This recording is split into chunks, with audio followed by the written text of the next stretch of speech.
tocar en alguna de sus materias durante los anteriores años, no se le ha dado un espacio, digamos, en la malla curricular de medicina. De manera sorprendente, somos la única facultad de medicina en Sudamérica en la que en su currículum no figura como materia la ética y la deontología.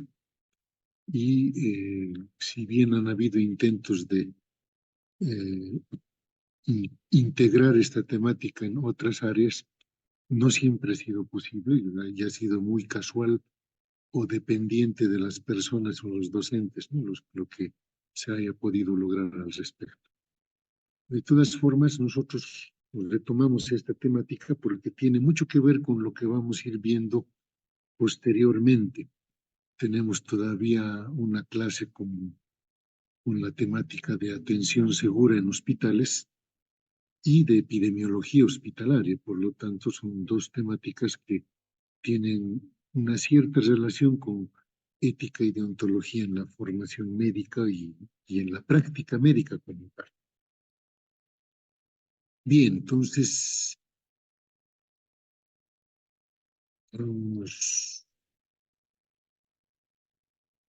¿cuál es el concepto de ética? La ética se refiere a las conductas primero. Una conducta que normalmente es denominada una moral, ¿no? La conducta moral que está vigente en un espacio y tiempo determinado y en un grupo social determinado. Si no hubiesen conductas morales, la convivencia entre las personas sería muy difícil, ¿ya? Si no hubieran aspectos de convención de comportamientos permitidos, entre comillas, no podrían existir las sociedades o los grupos sociales o las poblaciones, porque cada quien actuaría, digamos, a su libre albedrío y cada quien tomaría las decisiones que viere conveniente.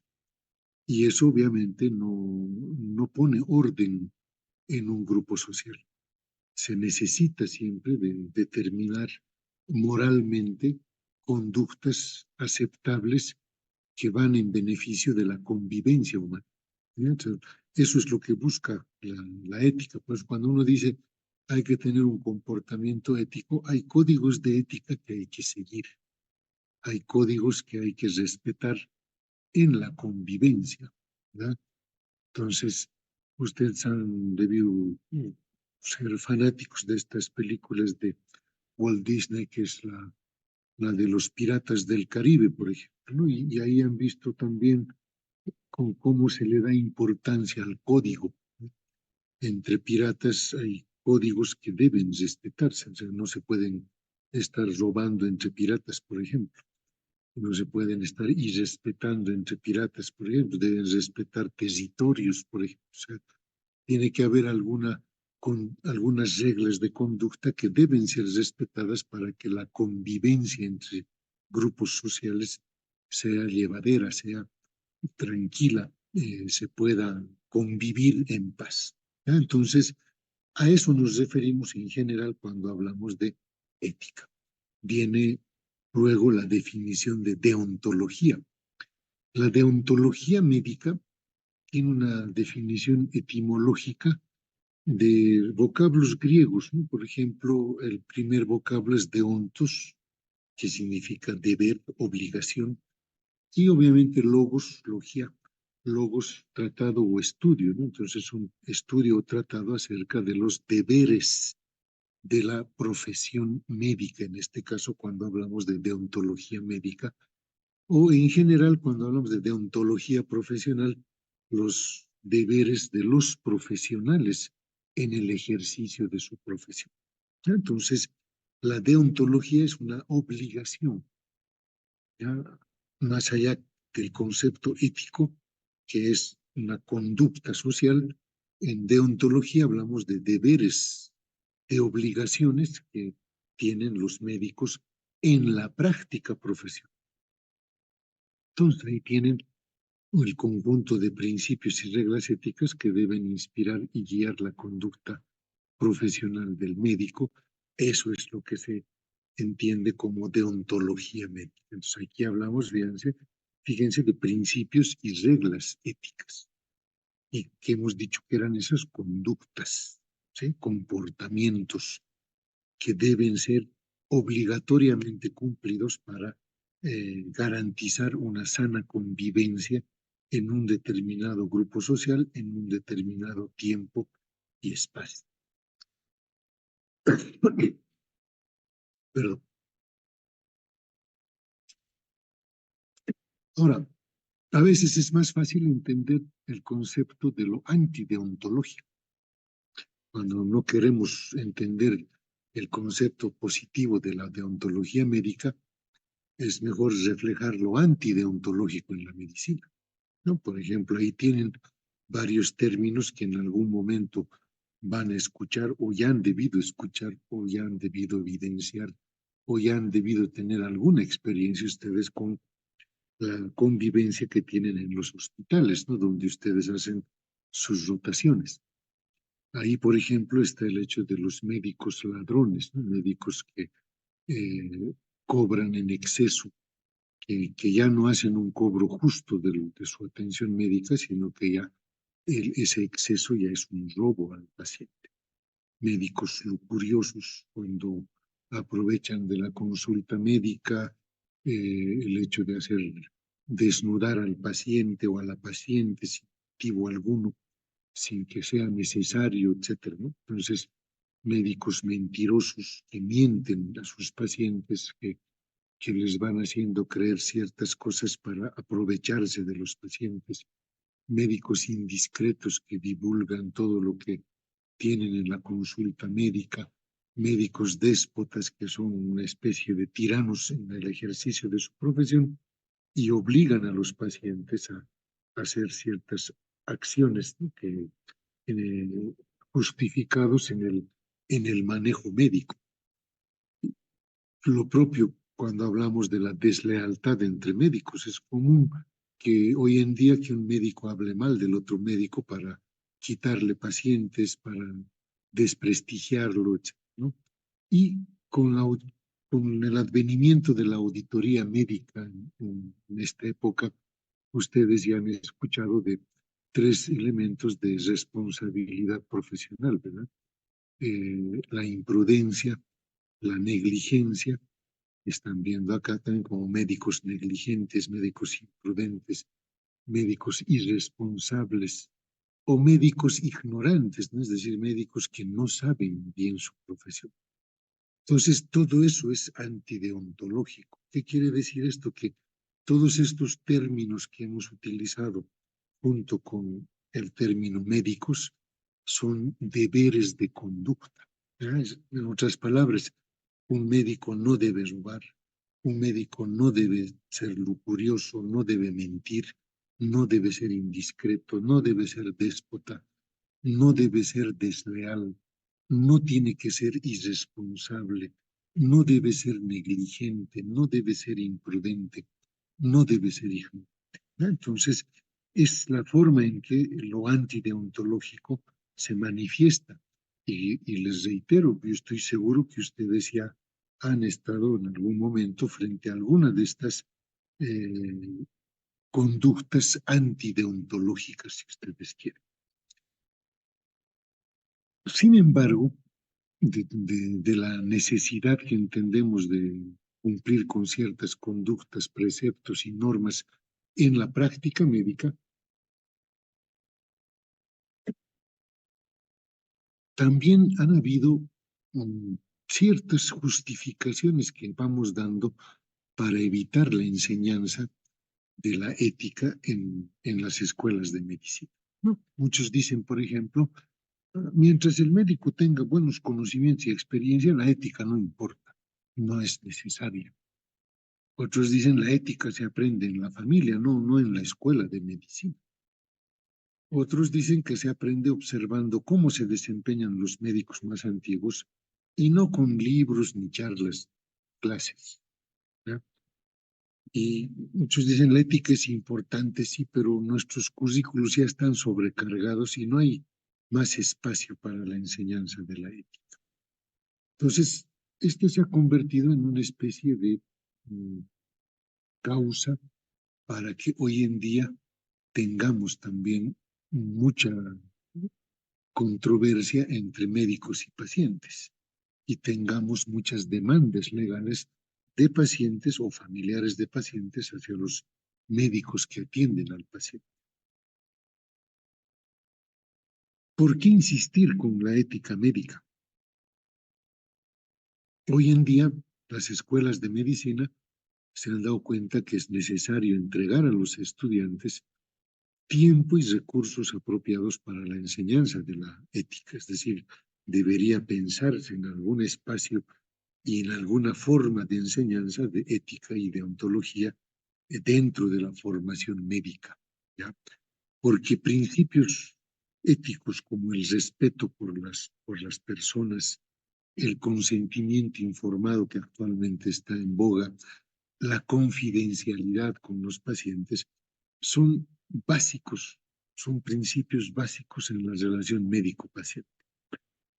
Ahora, existe el problema en que la aplicación de estos principios éticos en situaciones específicas es problemática y dificultosa porque ya sea los médicos, los pacientes, los familiares de los pacientes y otro personal de salud no concuerdan sobre la manera correcta de actuar en alguna situación.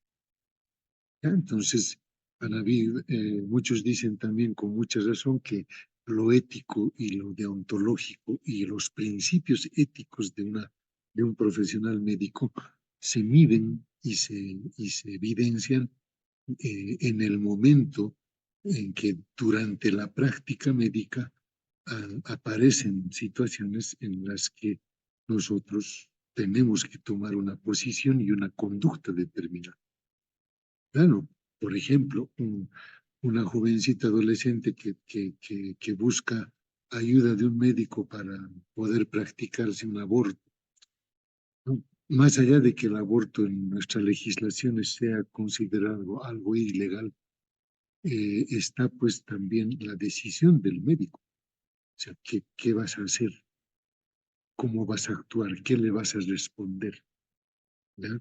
Entonces, muchos dicen que estos principios de ética y de ontología se ven en cancha, ¿no? Se ve en la realidad, cuando la persona tiene que tomar una decisión de una conducta determinada, ¿no? De aceptar, no aceptar, de hacer, no hacer, de mentir o no mentir, etcétera, etcétera. Entonces, estudiar ética prepara a los estudiantes de medicina a reconocer estas situaciones difíciles y a tratarlas de manera razonada y con principios fundamentales de ética, ¿no? La ética es importante en en las relaciones del médico con la sociedad y con sus colegas, e inclusive vamos a ver también en esta clase la aplicación de los principios bioéticos en la investigación médica, algo que también está muy relacionado con la práctica. Convengamos en que la relación médico-paciente es una relación de dos polos, ¿no? Una, por un lado, un médico, un profesional de servicio con deberes que cumplir, y por el otro, un paciente, un usuario que tiene derechos que puede exigir en su momento. Por lo tanto, en ambos lados hay derechos y obligaciones.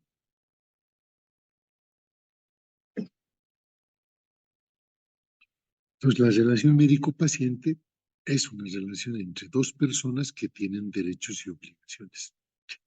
Y esta relación debe buscar un beneficio de ambas partes, ¿no? El paciente debe beneficiarse de un manejo profesional competente, profesional, científico, actualizado, y el médico también debe favorecerse del paciente de ciertos beneficios, por ejemplo, una remuneración justa, el respeto, la confianza, etcétera, que debe provenir del paciente y la familia.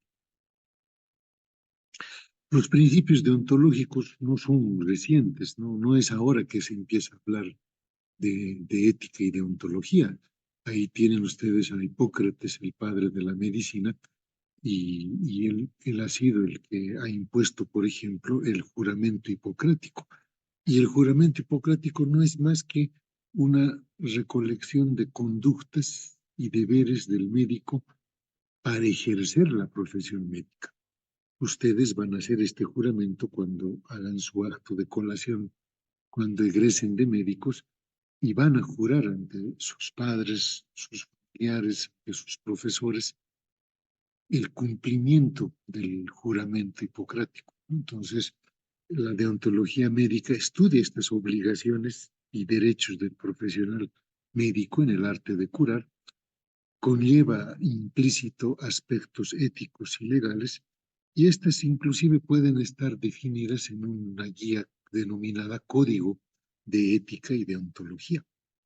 Ahí están escritos algunos preceptos que, al ser aplicados, van a garantizar un ejercicio profesional primero competente, honesto y honorable de los médicos, ¿no? Entonces, de ahí viene también la bioética. Entonces, la bioética ya es un estudio sistemático de la conducta humana en el campo de las ciencias de la vida y de la salud, examinada a la luz de los principios y valores morales.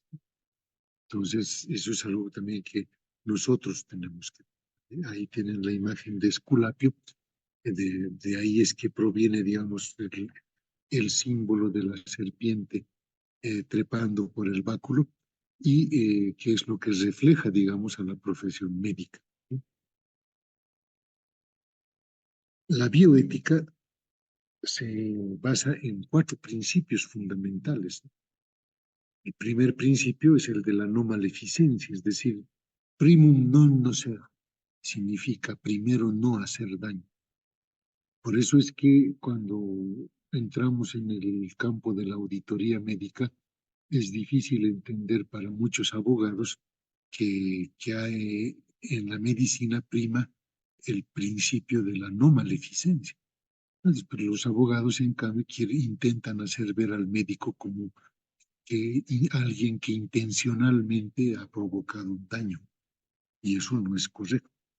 Entonces, primero es no hacer daño a la gente. Segundo, el principio de justicia, que tenemos que atender a todas las personas con la misma consideración y respeto, sin ningún tipo de discriminación racial, de sexo, de edad, de ideas, de creencias, posición social en la, en la actualidad, ¿no? Viene también el principio de autonomía, en el que se respeta que el paciente tiene derecho a decidir sobre sí mismo de acuerdo a su propio proyecto de vida personal y su código de valores. Y el cuarto principio es la beneficencia. O sea, siempre hay que buscar el mayor beneficio posible para el paciente, respetando los propios valores y tratando de ver que eh, se obtenga, como decimos, el mayor beneficio posible en las intervenciones que tenemos con los pacientes. Ahí tienen el juramento hipocrático, y ahí ustedes pueden observar que cada una de las cosas que se alegan en el juramento hipocrático representan ciertos deberes. O sea, por ejemplo, si no lo ven bien, yo se los voy mostrando acá, ¿no? Que guardar lealtad a la profesión de la medicina y ser justo y generoso con los que profesan la medicina, es decir, justo con todos tus colegas. Practicar la medicina con honor y rectitud, por ejemplo, que, que mi entrada en cualquier hogar sea para beneficio del enfermo, ¿ya? Hasta donde me lo permita mi saber, ¿no? Que viviré de espaldas al mal y la corrupción, y no tentaré a otros a incurrir en vicio, que practicaré mi arte solo con el propósito de curar enfermos, no administraré ni droga alguna, ni practicaré operación alguna con propósito criminal, aun cuando se me requiriese, y mucho menos voy a sugerir que se practiquen esas cosas. Y que mantendrá inviolable el secreto de todo aquello que pueda haber oído y visto en la vida de los hombres, ¿no? Entonces, fíjense cómo este juramento hipocrático que ustedes lo van a profesar y hacer en su egreso ya les está dando ciertos principios de conducta, ¿ya? De valores morales, de comportamiento que ustedes tienen que tener en la práctica, ¿ya? Por eso ahora vamos a lo que es, sí esperamos del médico, ¿verdad? De cómo debería ser un buen médico, debería ser primero académico, o sea, tener conocimientos actualizados, saber reconocer sus limitaciones, ser lo menos agresivo con el paciente. Agresivo no en el sentido de actitud violenta, ¿no? Sino tratar de que nuestras intervenciones siempre eh, no produzcan daño al paciente, no sean muy agresivas para el paciente. Tener racionalidad es fundamental y respetar la evidencia científica. Un médico no puede decir que no conoce los últimos medicamentos que han salido al mercado, así como un cirujano no puede decir que no conoce cierta técnica quirúrgica reciente. Uno tiene que siempre saber que su obligación es estar actualizado, su obligación es conocer y poner al alcance de su paciente esos beneficios de la ciencia que cada día va avanzando. Pero también un médico debe tener conciencia social, ¿no?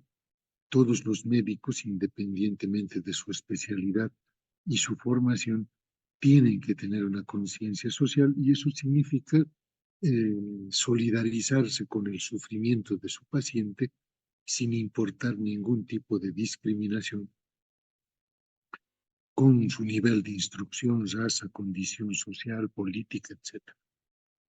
Todo médico debe ser solidario con sus colegas, con sus familiares, con su institución y con el paciente.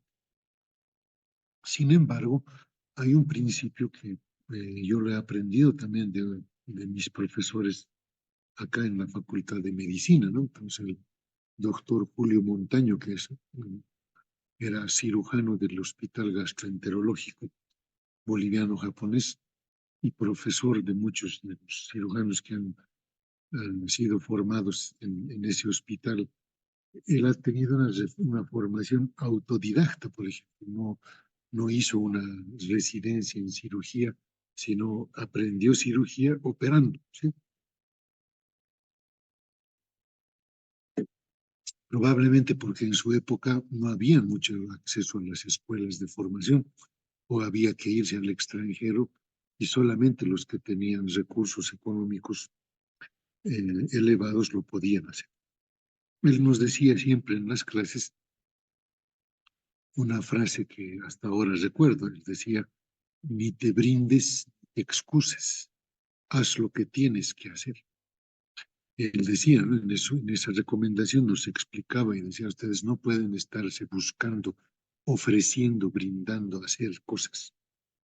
Y tampoco pueden estar excusándose, negándose a hacer cosas. Pero hagan lo que tienen que hacer, lo que les corresponde hacer. Un ejemplo, ¿no? Si yo estoy saliendo de mi turno, de mi guardia, y ya está entrando el otro profesional que tiene que asumir la guardia desde cierta hora también, ya puede parecer contraproducente que yo les diga, usted si han cumplido su guardia y listo, ya, ya hicieron lo que tenían que hacer. Pero hay muchos que caemos en la tentación de decir, el otro todavía no está cambiándose, yo voy a hacer esto, yo me voy a hacer esto más, yo me encargo de estos otros pacientes más hasta que el otro médico de guardia ingrese. O sea, cuando no le corresponde, eso es brindarse. Ustedes pueden decir, es bueno hacer eso. Ojo, he visto en muchos casos como que durante todo el turno te ha ido muy bien y en el paciente que no te correspondía atenderlo y lo hiciste, te fue mal. Y ahí recién aprendes ese término de no te brindes sin motivo, ¿no? Como también el hecho de que médicos que rechazan hacer intervenciones, rechazan ver pacientes, también puede sucederles que ese paciente se complica y pues la responsabilidad se evidencia, ¿no? Entonces ahí tampoco yo puedo escaparle a mi responsabilidad. Si me toca hacerlo, tengo que hacerlo. Entonces, haz lo que tienes que hacer, significa eso. Haz lo que te corresponda hacer, ¿no? Si te corresponde hacerlo, hazlo y hazlo bien, como hemos dicho cuando hemos visto de gestión de calidad, ¿no? Hace dos clases anteriores. El médico debe ser humano, tratar al paciente con empatía, considerar el dolor ajeno, respetar la identidad de la gente, no despersonalizar a las personas ni ser paternalista, ¿no? No despersonalizar, decir, ¿cómo es el paciente de la 214? No sabe ni su nombre, es el paciente de la número 214. También los presos en las cárceles tienen número, ¿verdad? Entonces, despersonalizar así la atención. ¿Cómo ha quedado esa vesícula que hemos hecho ayer? Es despersonalizar, pues es un ser humano el que hemos hecho una cirugía y no podemos reducir al acto quirúrgico. Y tampoco podemos ir al otro extremo de tratar al paciente de niñito, niñita, hijito, hijita, mamita, papito, ¿ya? Porque eso conlleva un trato demasiado paternalista y eso tampoco es respetuoso, ¿ya? Eh, Muchos incluso se molestan cuando le dicen doctorcito, doctorita, ¿verdad? O sea, algunos lo pueden tomar con cariño, pero otros lo pueden tomar como algo peyorativo. Es decir, me está diciendo doctorita porque cree que no soy doctora en el estricto sentido de la palabra, o sea, soy una imitación de doctora, una mini doctora. Entonces, hay que tener mucho cuidado con ese trato humano y por eso es que hay que evitar llegar a esos extremos, ¿no? Hay que ser respetuoso con el secreto profesional, es algo que solamente por en nuestra sociedad actual, solamente por mandamiento judicial fiscal podemos revelar algo. Si no, no tenemos ninguna obligación de comentar nada ni revelar nada a nadie de nuestros pacientes.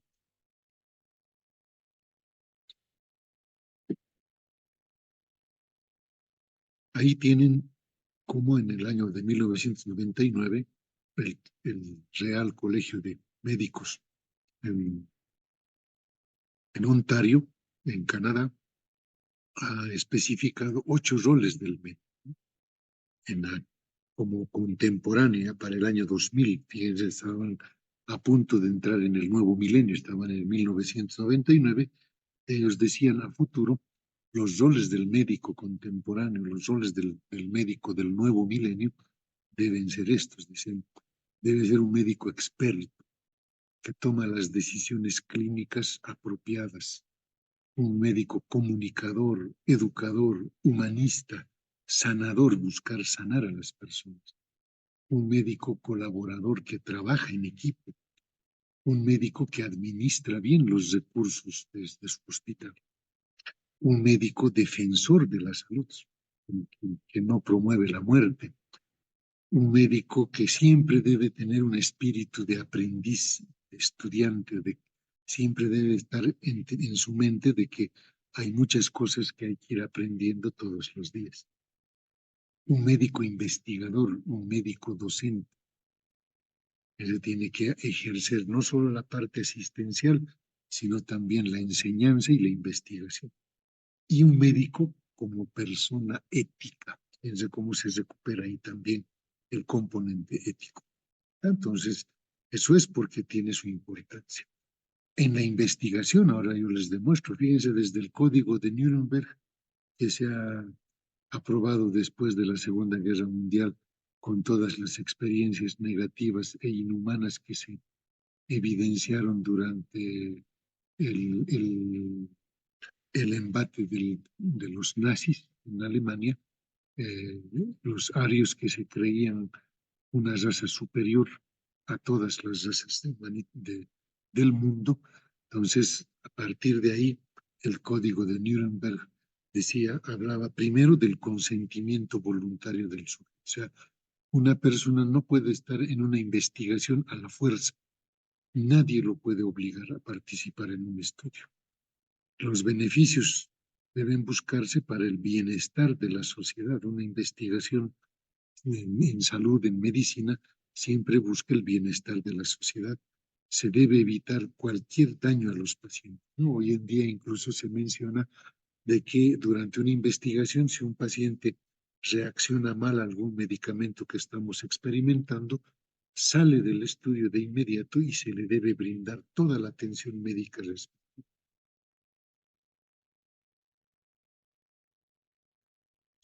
Se debe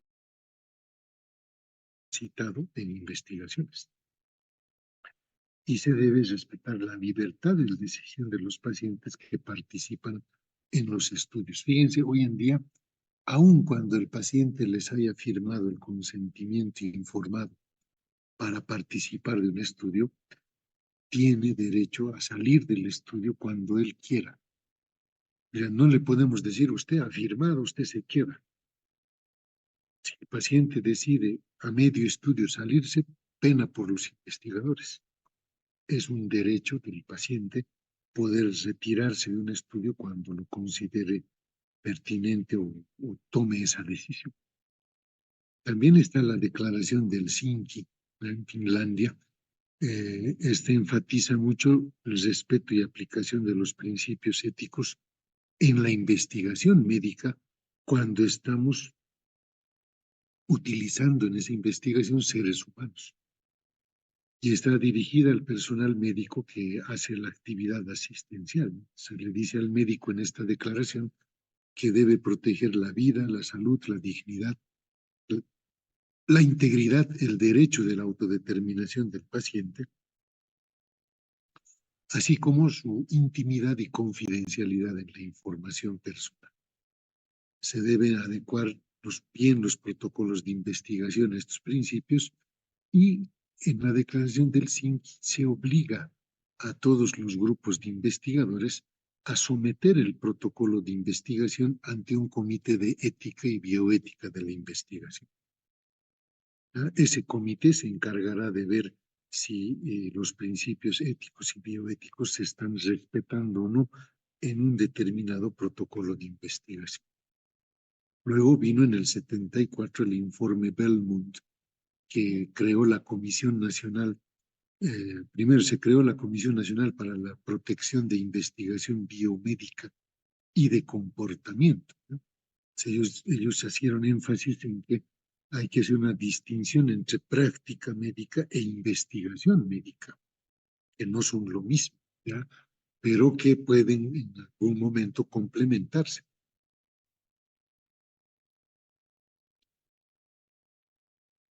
En su segundo punto de declaración dicen hay que respetar los principios éticos básicos de respeto a las personas, la beneficencia, la justicia.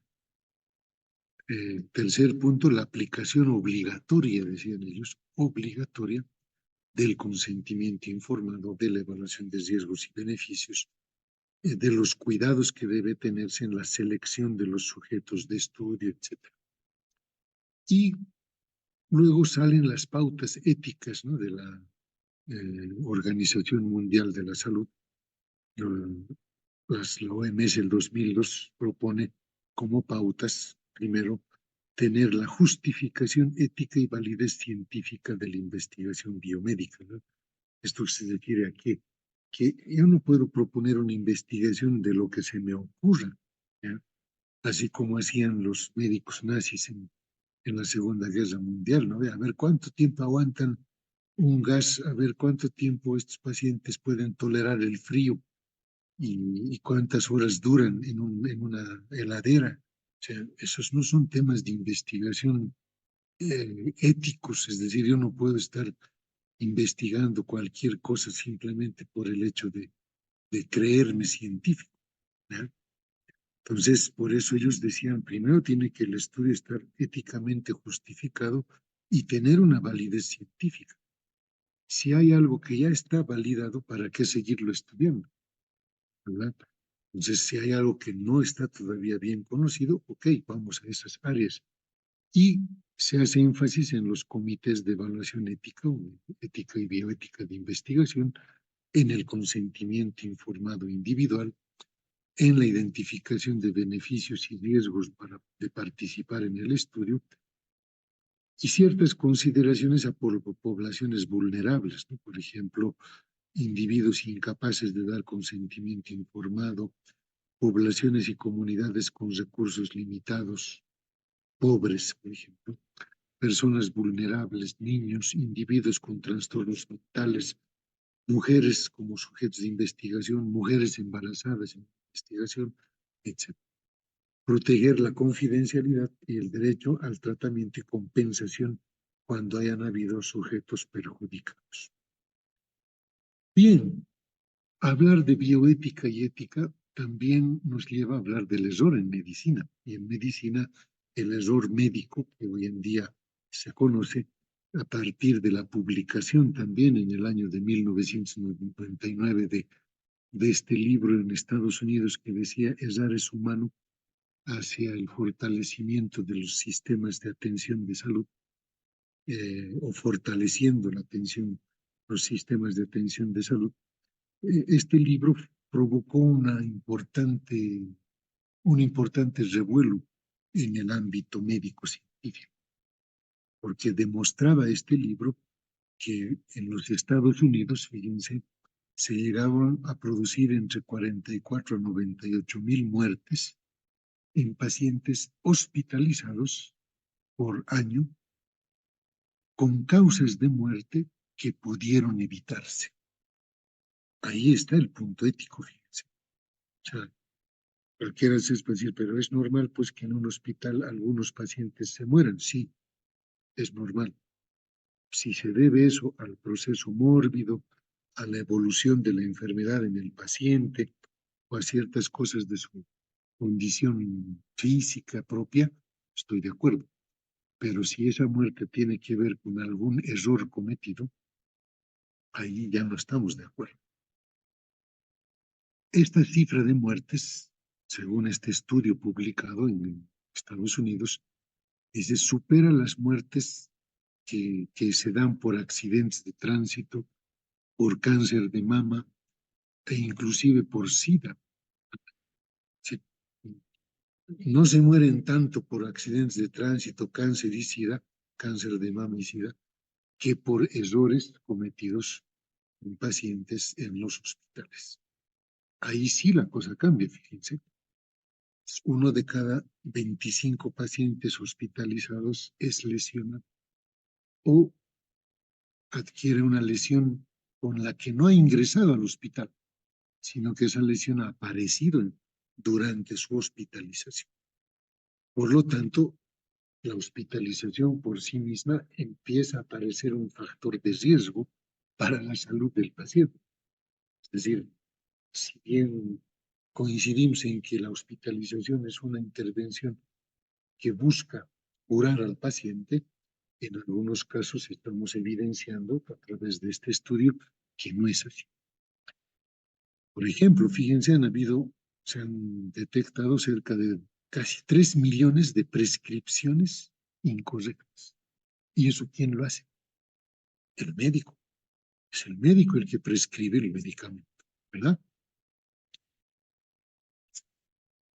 Entonces, estamos viendo que se han calculado como eventos adversos, situaciones que no eran las esperadas como resultado en el manejo de un paciente, un 3 a 4%.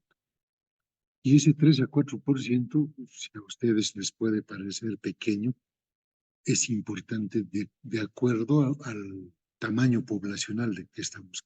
¿No? Y de ese 3 a 4%, fíjense, 1 o 2%, casi una tercera parte o la mitad, se deben a errores médicos, errores cometidos en el ejercicio profesional. Aunque los porcentajes parezcan bajos, esta magnitud es inaceptable. O sea, nosotros, como hemos dicho hace rato, no buscamos hacer daño, no primum non nocere, primero no a la maleficencia. Entonces, ¿cuál será la situación en cuanto a los errores médicos? Los errores médicos, ¿dónde ocurren? Los hospitales, ¿en qué servicios se ha detectado? Incluso que hay los servicios quirúrgicos son los que tienen mayor afectación. ¿En qué parte del proceso de atención ocurre el error médico? ¿Qué tipos de errores hay? ¿No? Entonces, hay errores de omisión y hay errores de comisión. Omisión es no hacer. Cometido el error porque no hice algo que debía haber hecho. O un error de comisión. He cometido un error durante el acto médico, durante la ejecución o durante la planificación del acto médico. Entonces, ahí sí he cometido un error de comisión porque hice algo, pero lo hice mal. Errores por fallas, por ejemplo, en los individuos, en las personas, y también fallas en los sistemas de salud. En los individuos, porque recuerden cuando hablamos de calidad de atención, ¿no? La calidad científico-técnica es nuestra formación, nuestra competencia, nuestra capacidad resolutiva, ¿no? Nuestras habilidades procedimentales son propias, pero también pueden fallar los sistemas. Recuerden que en gestión de calidad también dijimos que las instituciones tienen que tener calidad organizacional. Si un hospital no está bien provisto, no está bien organizado, no tiene medicamentos, no tiene equipos, etcétera, obviamente que va a promover a que las fallas vayan apareciendo y los errores se vayan dando, ¿no? ¿Cuál será nuestra situación? Pues cada quien en los hospitales tiene que ver eso. ¿Cuáles errores son los más frecuentes? Ya hemos mencionado uno, el error de medicación, fíjense, y eso es directa responsabilidad del médico que va a prescribir el medicamento, ¿no?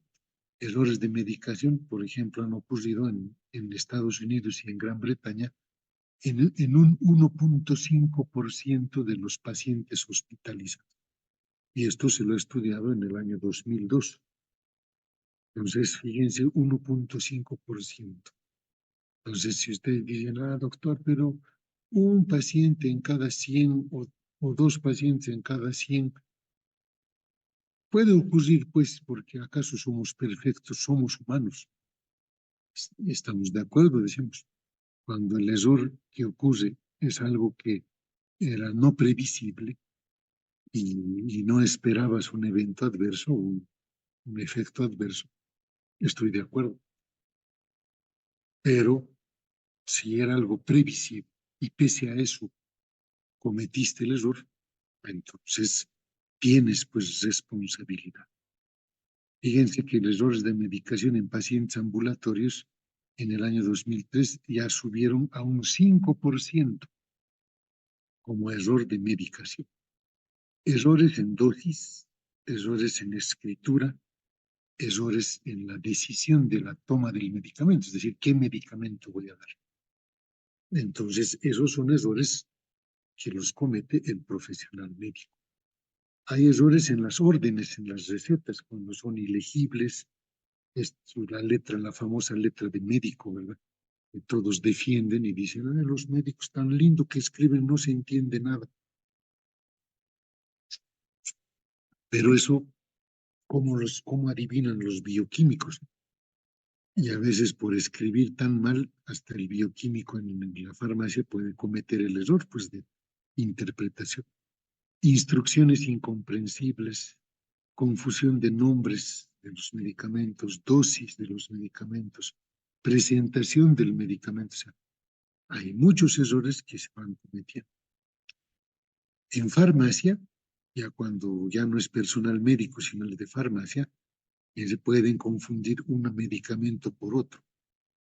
Pueden dar una cantidad diferente o una presentación equivocada. O sea, todo esto que estamos mencionando ha ocurrido, se ha evidenciado. Por eso en este libro, Errar es humano, están datos estadísticos de estudios que ha hecho Harvard en los Estados Unidos, la Universidad de Yale, por ejemplo, también, etcétera, que han empezado a dar evidencias. Y el personal de enfermería no está exento tampoco de cometer errores. Fíjense, errores en la administración de medicamentos. Hay un protocolo que se enseña en enfermería que es verificar el medicamento, si el frasco es el medicamento que está recetando, si la presentación es la correcta, revisar la dosis, la vía, los tiempos de utilización, etc.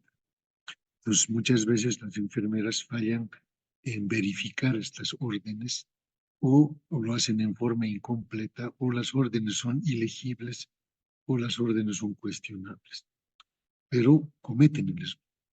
Nosotros hemos lamentado en una campaña de vacunación en una población rural de Capinota que hayan confundido en el hospital de Capinota los diluyentes de la vacuna para el sarampión con un medicamento anestésico, que en los ampollas obviamente se ven a distancia, se ven similares, mismo tamaño, mismo color, misma forma, ¿no? Pero que error han cometido que cuando primero han dejado esos anestésicos en el refrigerador de vacunas. Segundo, cuando han cargado las vacunas y todos estos elementos para la campaña, no se han percatado de que habían estas ampollas de anestésicos, que obviamente nadie había informado y nadie sabía, ¿no? Tercero, cuando se llega a la comunidad, el personal de enfermería de memoria empieza a abrir los diluyentes y a diluir las vacunas. De memoria. Ni siquiera han hecho, de hecho, a ver, esta ampolla tengo que leerla, pues, ¿qué es esta ampolla? ¿Qué medicamento es? ¿De qué presentación es? ¿De qué concentración es? Etcétera. Eso es algo básico que deben hacer, pero cuando lo básico se transforma en rutina, pues el personal empieza a cometer fallas, a cometer errores. ¿Ya? Imagínense lo que ha pasado con esa vacunación. Hemos tenido 2 niños fallecidos por sobredosis de la anestesia. Entonces, y han tenido que despedir a la licenciada, a 2 auxiliares, a todos los responsables del refrigerador de vacunas, etc. ¿Por qué? Porque han ido sumándose elementos que han ido configurando después todo un evento adverso, digamos, inesperado, que nadie esperaba obviamente, pero que cometieron los errores en distintos momentos, en distintas etapas. Por ello, hoy en día también se habla de prevención, ¿no? ¿Cómo puedo prevenir errores de medicación?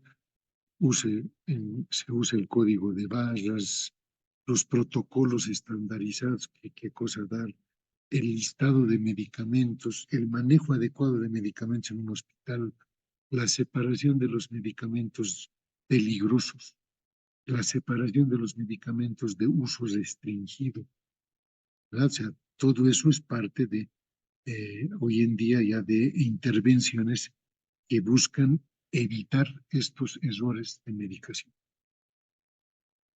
Otros errores que se cometen en medicina, errores de diagnóstico e interpretación de pruebas. El médico que no sabe leer un electro y cuando está leyendo un electro delante de estudiantes o enfermera, tiene que decir algo, dice, no, está todo normal. Ya. Como no sabe leer el electro, entonces puede cometer errores de interpretación.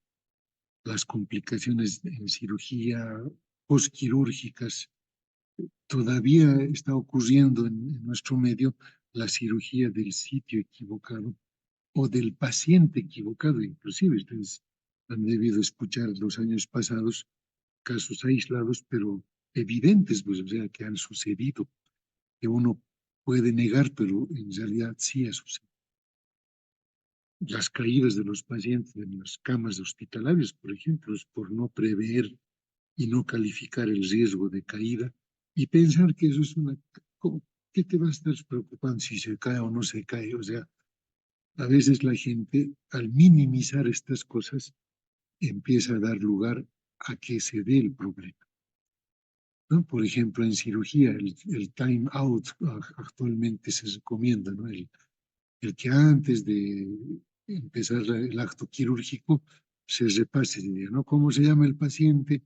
¿Qué diagnóstico tiene?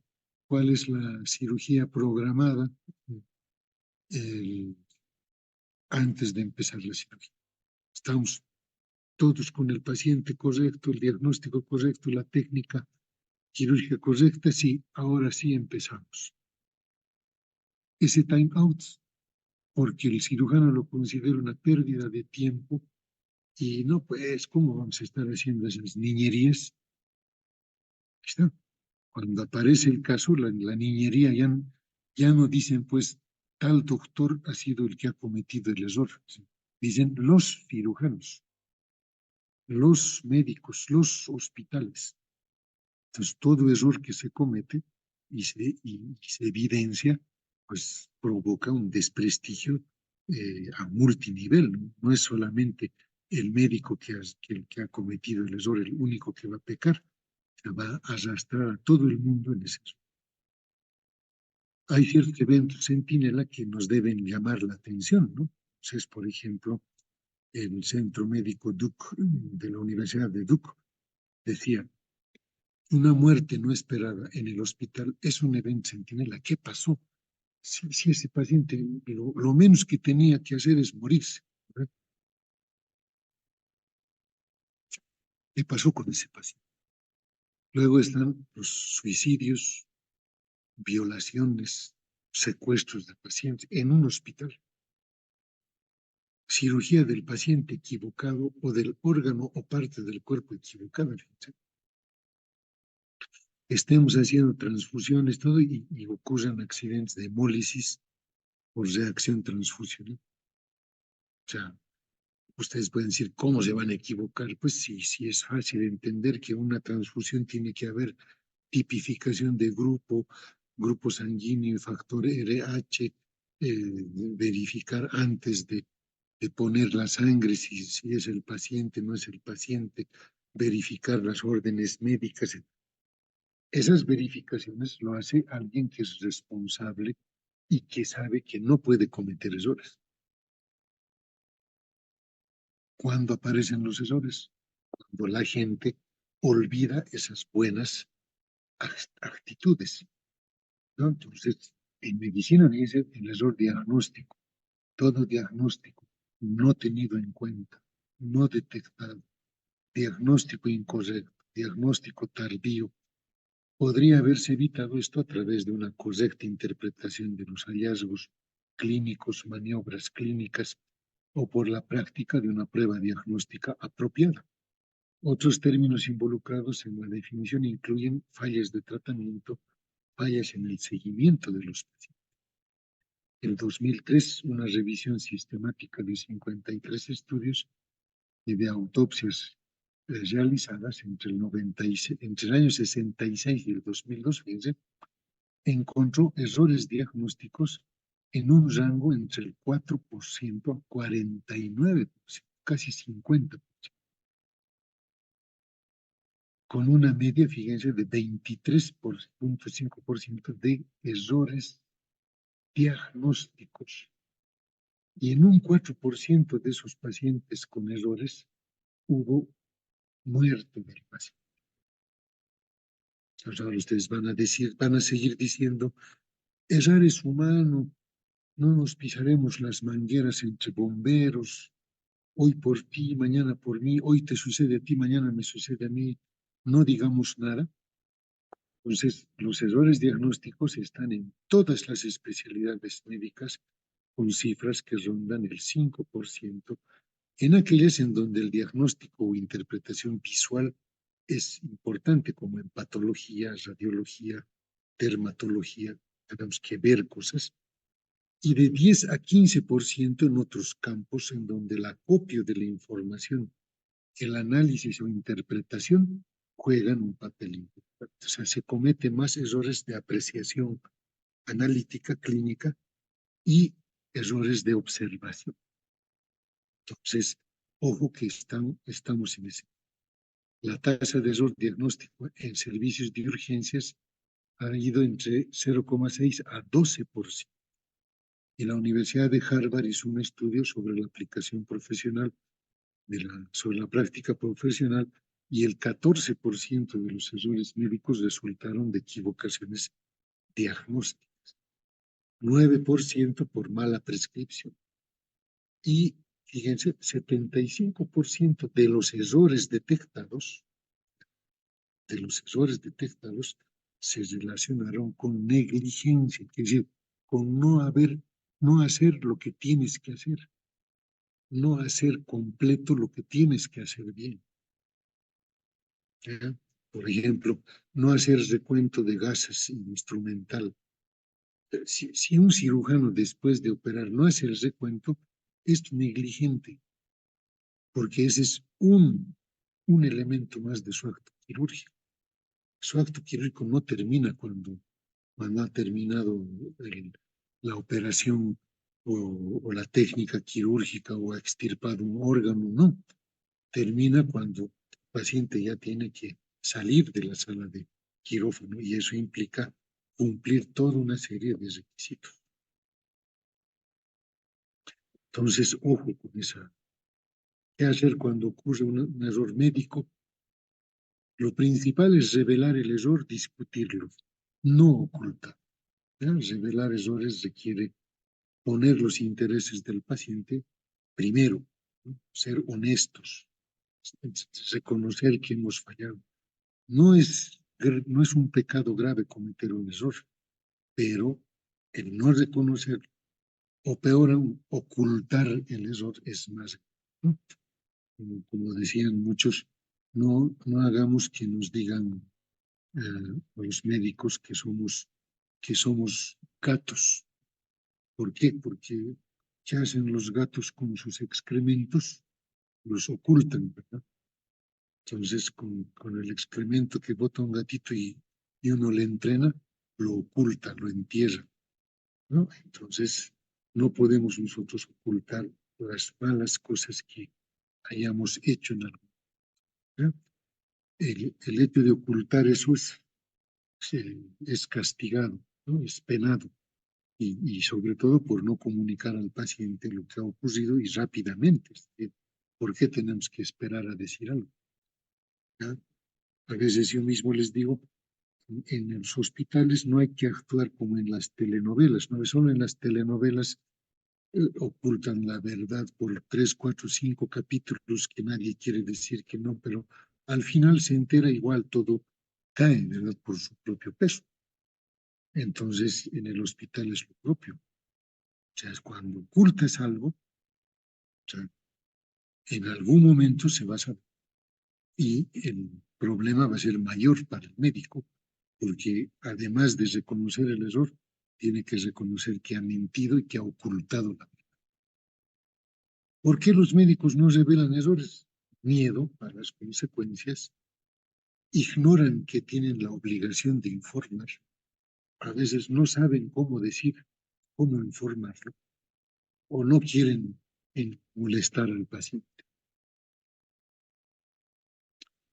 Revelar errores permite aprender de ellos, es una oportunidad para mejorar la atención, disminuir los errores, reconoce el derecho del paciente a estar informado y permite la participación del paciente. No revelar los errores, ¿qué nos va a causar? Primero, estamos fallando en el compromiso de servir buscando el beneficio del paciente. Podemos provocar daños adicionales a los pacientes físicos o mentales y la posibilidad de mejorar la seguridad del paciente se destruye, se aleja. ¿No? Entonces, ¿por qué demandan los pacientes a los médicos? Por las molestias y sufrimientos que se causan por no dar explicaciones, no ser honestos con el paciente, no pedir disculpas y tratar a los pacientes como neuróticos, por ejemplo. Es como informar al paciente, hay que hacerlo el mismo médico, directa, inmediatamente, describir lo sucedido, pedir las disculpas, reconocer el daño ofrecer ayuda y también comprometerse con que ese error ya no se va a cometer en el futuro. Bien, para terminar, les voy a mostrar cómo hoy en día dentro de la educación médica hay modelos competenciales. Y fíjense que la mayor parte de los modelos competenciales hablan del experto médico, comunicador, colaborador, consejero, erudito, estudioso, profesional, pero van a, van a ver cómo se va incorporando la profesionalidad. ¿No? Y la profesionalidad va adoptando más claridad, dice valores profesionales, actitudes y comportamientos éticos, habilidades de comunicación, fundamentos científicos de la medicina, habilidades clínicas, ¿ya? Manejo de información, análisis crítico, autoaprendizaje o investigación. Cuando hablamos de valores profesionales o profesionalidad, ¿de qué competencias estamos hablando? ¿No? Primero, proporcionar la más alta calidad de cuidados de salud con integridad, honestidad, humildad, altruismo, sentido del deber, teniendo en cuenta los principios éticos de beneficencia, autonomía, justicia y principios morales de la profesión y reconociendo las responsabilidades legales. A tomar conciencia de que las cuestiones raciales, culturales, o sea,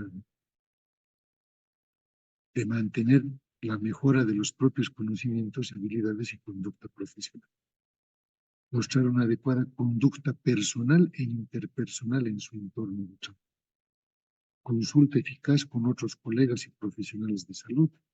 Contribuye en actividades de equipos interdisciplinarios como otras instituciones, comités, grupos de investigación, docencia. Facilita y colabora con el aprendizaje de los pacientes, personal residente y otros profesionales de salud. Desarrolla y realiza estrategias de educación personal y desarrollo profesional. O sea, si eso espero de ustedes, ¿dónde lo aprenden en la facultad? ¿En qué momento? O sea, no solamente se trata de enseñar anatomía, fisiología, qué sé yo, semiología, farmacología, medicina interna, cirugía, ¿no? O sea, ¿en qué momento mostramos valores profesionales? Ah, que aprendan pues viendo a sus profesores. Ya hemos visto que no había sido tan buena escuela el ver la vida misma, ¿no? Tantos problemas de juicios contra médicos, médicos que hablan mal de otros médicos, la deslealtad entre ellos, la competencia profesional economicista, el lucro por la medicina.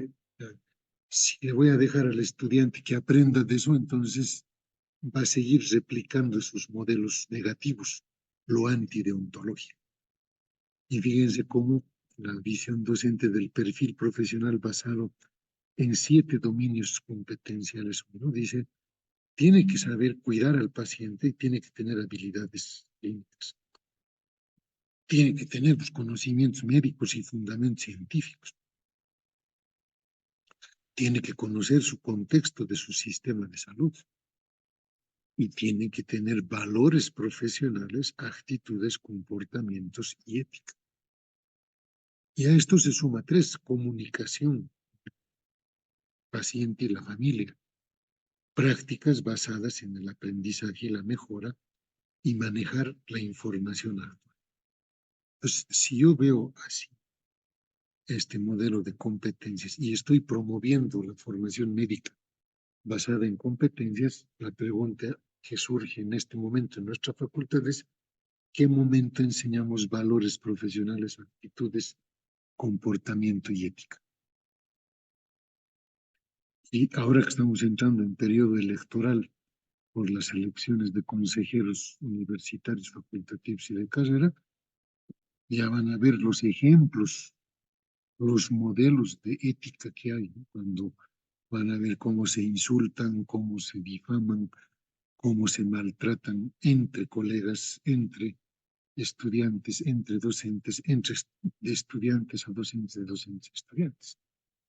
Entonces, no está funcionando lo que algunos detractores de la ética decían.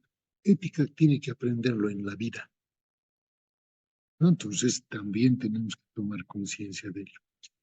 Por eso es que introducimos esta temática en nuestra materia de administración sanitaria y consideramos que esta es una de las últimas oportunidades que tenemos de tratar de influir en ustedes hacia un comportamiento ético deontológico, porque ya al año ustedes van a estar en el internado rotatorio y después de eso ya van a ser profesionales médicos, ¿no? Entonces uno espera que la facultad siempre trate de eh, incorporar estos elementos. Hay que enseñar buena clínica, buena cirugía, es correcto.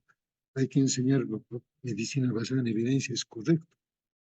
Hay que, tienen que aprender a hacer muchos procedimientos. Hoy en día el estudiante ya no ve paciente, ya entonces tienen que aprender en muñecos, tienen que algún momento llegar a hacer algo en el paciente, etcétera. Tienen que, por ejemplo, ecografía, a ver quién de ustedes sabe tomar una ecografía, sabe hacer una ecografía. En este momento estoy seguro que 99% no lo sabe. Que lo hayan visto alguna vez en materia de radiología, y eso, ¿no? Con tanta población de estudiantil que hay en esa materia, y solo 2, 3 docentes, es difícil pensar eso. Entonces, hay que pensar cómo los que administramos la facultad tenemos que incorporar estrategias creativas para ir complementando esta formación. Eso hemos querido hacer con la materia de administración sanitaria en este componente de ética y deontología médica. Bien, si hay alguna consulta de ustedes, estoy a su disposición como siempre. Con esto habríamos terminado esta exposición más. Tendríamos 2 clases más todavía conmigo. La una es referida a la atención segura en hospitales y la otra a epidemiología hospitalaria, ¿no? Que son cosas que ya van a ver ustedes que van a dar respuesta a estos elementos de errores en medicina que hemos visto y la necesidad del comportamiento ético de ontología.